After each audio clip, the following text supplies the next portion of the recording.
I've been working the night shift at Ravenswood Psychiatric Hospital for about 6 months now. My name is Jake, and as a night guard, my job is to ensure the grounds remain secure from trespassers. Ravenswood isn't your typical hospital. It's a sprawling, decaying structure, with several buildings connected by underground tunnels, each with its own sordid past. Ravenswood opened its doors in the early 1900s, designed to house and treat those society deemed mentally unfit. The architecture once mirrored the grandeur of an Ivy League campus, with its Georgian-style brick buildings and wide, grassy courtyards. But now, the hospital stands as a husk of its former self, the halls echoing with the whispers of its dark history. The hospital was operational until the mid-90s, when the deinstitutionalization movement led to its closure. Since then, the buildings have largely fallen into disrepair. Only a few sections are still used to store old medical records and equipment. Most of the facility is a ghost town, with peeling paint, broken windows, and the constant smell of mold and decay. One wing in particular has always unnerved me, the East Wing. This part of the hospital was abandoned long before the rest, sealed off after a series of tragic events. It's said that a psychiatrist named Dr. Harper worked there, driven to madness by the voices of his patients. He ultimately took his own life within those walls. The staff avoids this wing, and even the most seasoned guards have their own stories about strange occurrences. Tonight, my curiosity got the better of me. As I made my rounds, I found myself standing before the chained doors of the East Wing. The air was colder here, and an unexplainable sense of dread washed over me. I hesitated, then pushed the door open, stepping into the darkness beyond. The night started off like any other. I began my patrol at midnight, making my way through the dimly lit corridors of Ravenswood Psychiatric Hospital. The routine was monotonous but comforting in its predictability. I checked each door, ensuring they were locked, and walked through the few areas still used for storage, my flashlight cutting through the thick darkness. As I approached the East Wing, I couldn't shake the feeling of being watched. The air was thick with an oppressive silence, broken only by the distant creaks and groans of the old building settling. I reached the door to the abandoned wing and paused, the chain hanging loosely, just as I had left it earlier. Pushing the door open, I stepped inside. The temperature dropped noticeably, and the beam of my flashlight wavered as if the darkness was trying to swallow it whole. The air was stale, filled with the scent of mold and decay. Dust motes danced in the narrow beam of light, creating an almost ethereal atmosphere. I walked slowly, each step echoing in the silence. My heart pounded in my chest, the sound almost deafening in the stillness. I turned a corner and froze. At the end of the corridor stood a figure, barely visible in the shadows. It was tall and unmoving, its features obscured by the darkness. "Hello," I called out, my voice trembling slightly. There was no response. I took a few cautious steps forward, trying to get a better look. The figure remained still, almost blending into the decaying wallpaper behind it. My flashlight flickered, and for a brief moment, I thought I saw its eyes glinting in the light. "Do you need help?" I tried again, my voice echoing off the walls. Still, there was no reply. The figure's presence was unsettling, a silent, unmoving specter in the abandoned hospital. I could feel a cold sweat forming on my brow, my instincts screaming at me to leave. As I got closer, I noticed something strange about the figure. It was dressed in what appeared to be an old, tattered lab coat, stained and frayed at the edges. The realization hit me like a punch to the gut. This was the ghostly image of Dr. Harper, the psychiatrist who had supposedly taken his life here years ago. I felt a chill run down my spine as I stood there, staring at the figure. It remained motionless, offering no indication of awareness or life. The silence was oppressive, the darkness around us feeling more like a living entity. I slowly backed away, my heart racing, and turned to leave. As I exited the East Wing, the door slammed shut behind me with a force that echoed through the empty halls. I hurried back to the main part of the hospital, my mind racing. I needed to tell someone about what I had seen. Maybe Bob would know more about the figure, about Dr. Harper, and about the cursed history of the East Wing. I stumbled back into the main part of the hospital, my mind racing with what I had just seen. My hands were shaking as I made my way to the security office where Bob, my more experienced colleague, was sipping his coffee and scanning the monitors. "Bob, I saw something in the East Wing," I blurted out, my voice trembling. Bob looked up from his screens, raising an eyebrow. "What are you talking about, Jake? You know that place is off limits," he said, setting his coffee down and giving me his full attention. I know, but I had to check it out. And I saw something, standing there. It looked like a man in a lab coat, just staring into the darkness.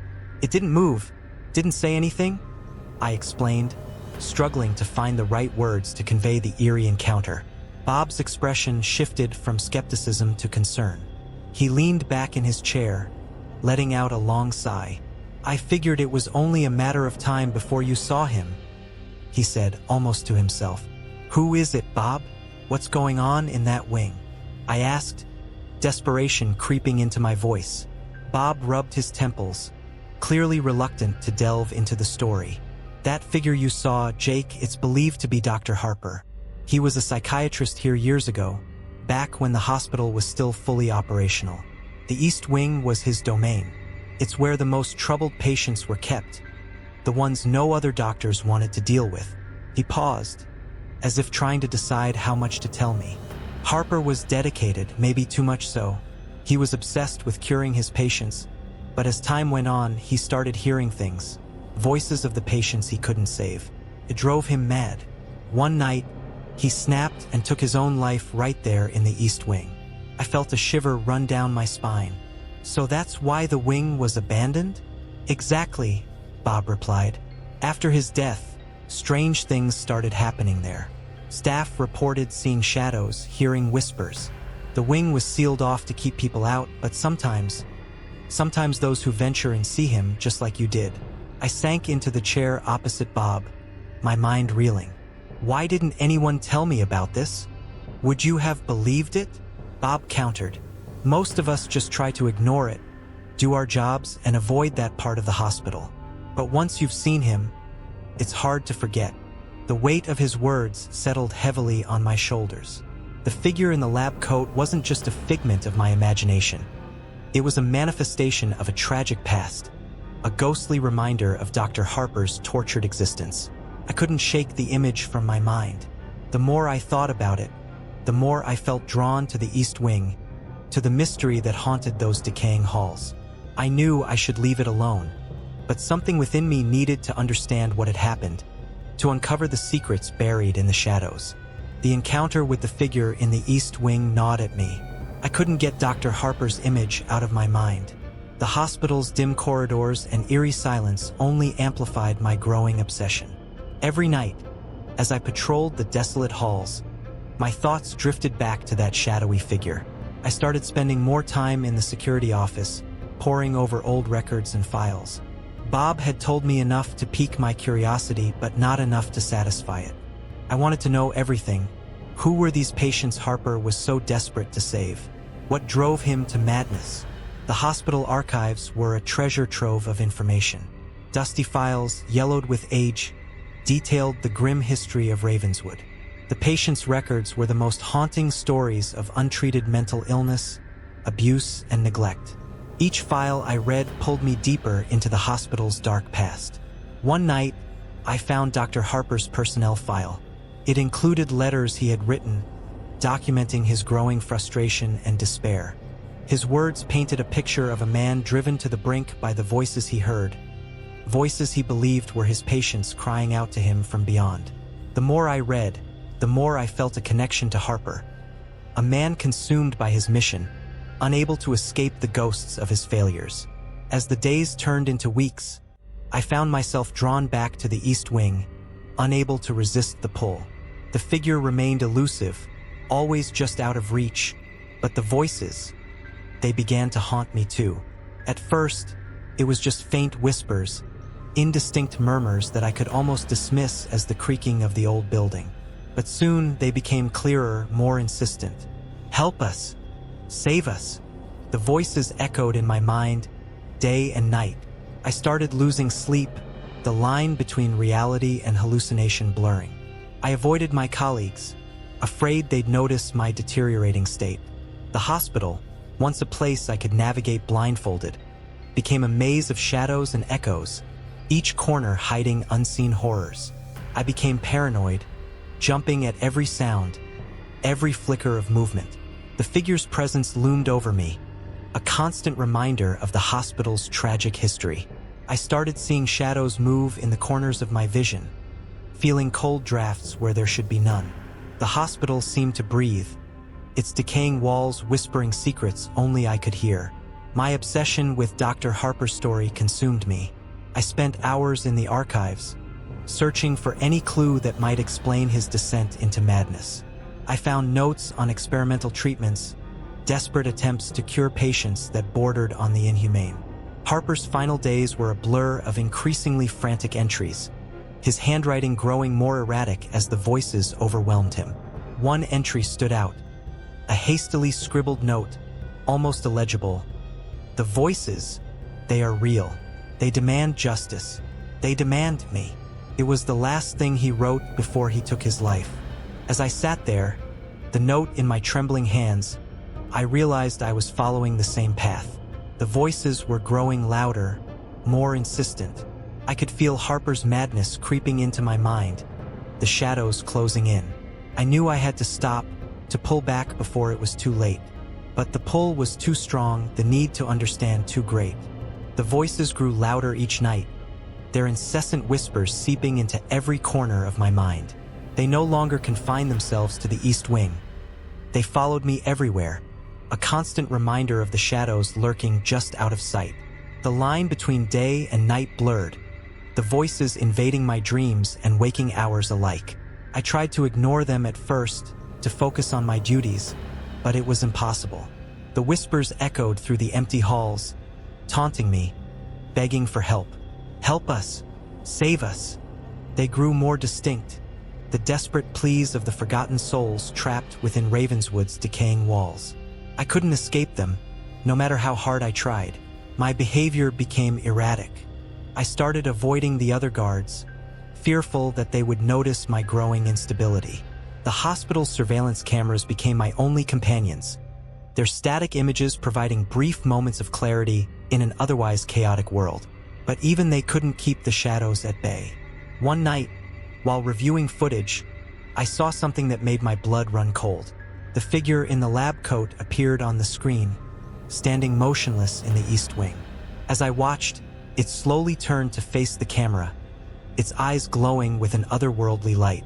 I blinked, and it was gone, but the image burned itself into my mind. I knew I was losing my grip on reality. The shadows grew bolder, creeping closer with each passing night. They whispered secrets I couldn't understand, their voices merging into a cacophony of despair. I could feel them watching me, their cold presence sending shivers down my spine. The hospital seemed to pulse with malevolent energy, its decaying walls hiding horrors I couldn't begin to comprehend. I started seeing things that couldn't possibly be real. Patients long dead appeared before me, their hollow eyes pleading for release. I saw Dr. Harper, his face twisted in agony, begging for absolution. My reflection in the cracked mirrors showed a man haunted by the past, his eyes hollow and devoid of hope. Sleep became a distant memory. The voices invaded my dreams, turning them into nightmarish landscapes filled with shadows and screams. I wandered the hospital's halls in a daze, my mind unraveling with each step.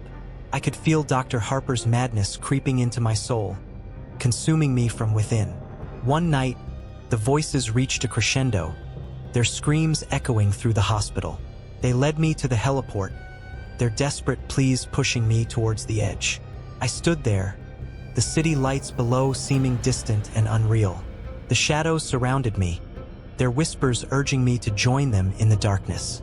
In that moment, I understood Dr. Harper's torment. The voices weren't just echoes of the past. They were a living, breathing entity, demanding retribution for the wrongs committed within Ravenswood's walls. I could feel their pain, their despair, and it overwhelmed me. I took a step closer to the edge, my mind a whirlwind of fear and resignation. The voices grew louder, their screams filling my head until I couldn't think, couldn't breathe. I knew there was only one way to silence them, to escape the madness that had consumed me. With a final, despairing cry, I stepped off the edge, plunging into the abyss below. The darkness enveloped me, its cold embrace a welcome relief from the torment. As I fell, I felt a strange sense of peace. The voices faded, replaced by a silence that was both terrifying and comforting. I was free, finally free from the horrors of Ravenswood. My final moments at Ravenswood were a blur of confusion and terror. The voices had reached an unbearable volume, their anguished cries echoing in my mind. I wandered through the darkened halls, the shadows closing in around me. Each step felt heavy, as if the building itself was trying to pull me down into its depths. The whispers guided me, pushing me towards the roof. I climbed the stairs mechanically, my body moving of its own accord. My thoughts were a jumbled mess, a whirlwind of fear, despair, and a strange, dark compulsion. The air grew colder as I ascended, the chill seeping into my bones. As I reached the door to the heliport, the whispers intensified, becoming a deafening roar. The shadows danced around me, their forms shifting and writhing in the dim light. I pushed the door open and stepped out onto the roof. The city lights glittered below, distant and cold. I walked to the edge, the voices urging me forward. I could see the spectral figure of Dr. Harper standing there, his eyes filled with the same torment that plagued my soul.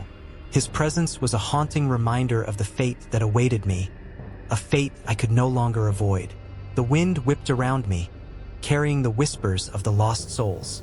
I stood at the precipice, my heart pounding in my chest. The voices screamed for release, for justice, for an end to the torment. I felt a strange sense of calm wash over me, a resignation to the inevitable. I took a deep breath and looked down at the dark abyss below. The city seemed so far away, a world apart from the horrors of Ravenswood. I closed my eyes, the voices fading into a haunting melody of despair. With a final, desperate cry, I stepped off the edge. The fall seemed to last an eternity. The wind rushed past me, the cold air numbing my senses. As I plummeted towards the ground, a strange peace settled over me. The voices were gone, replaced by a profound silence. I felt a brief moment of clarity, a realization that I was finally free from the torment. The impact was swift, a final punctuation to the nightmare that had consumed my life. Darkness enveloped me, a cold, comforting embrace. The last thing I heard was the distant echo of the whispers, fading into oblivion. The next morning, my colleagues found my broken body on the ground below the heliport. The news spread quickly, a tragic end to a story that had haunted Ravenswood for decades. Bob was the first to arrive, his face a mask of grief and resignation. He had seen this before, the unending cycle of madness and despair that claimed yet another victim. The hospital was abuzz with rumors and speculation. Some believed I had been driven mad by the same voices that tormented Dr. Harper, while others dismissed it as the ravings of an unstable mind. The truth, however, remained elusive, buried within the decaying walls of Ravenswood. An investigation was launched, but it yielded no concrete answers. The East Wing remained sealed, its dark secrets locked away from prying eyes. The figure of Dr. Harper continued to haunt the shadows, a spectral reminder of the hospital's tragic history. In the weeks that followed, another guard was hired to replace me. He was young, eager, and completely unaware of the horrors that awaited him. As he took over my duties, the cycle began anew, the whispers and shadows ready to claim their next victim. The curse of Ravenswood persisted, an unending loop of madness and despair. The hospital stood as a testament to the darkness that lurked within its walls, a chilling reminder that some mysteries are best left unsolved.